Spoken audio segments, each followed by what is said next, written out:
Hello everyone, today I'll show you how to change the action camera when attacking setting in Nioh 3.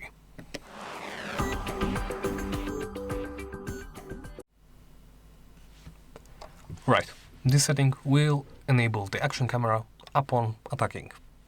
That's quite obvious, but I thought it was best to state it at the beginning of the video.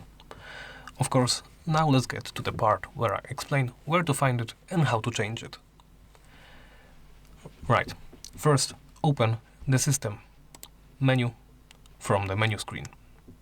You can also do this from in-game. Simply press the menu key and then go into the system. From there, go to basic game settings. Here, please navigate to the second to last page.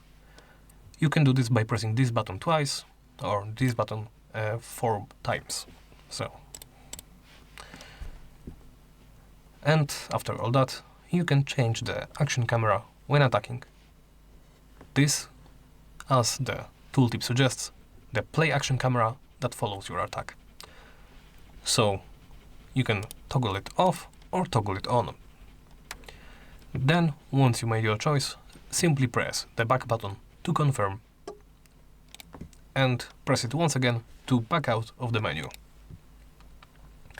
And that's it. Thank you for watching, and please remember, subscribe, comment and like if you enjoyed the video or found it helpful in any way. Once again, thank you for watching, and well, that's it. Bye!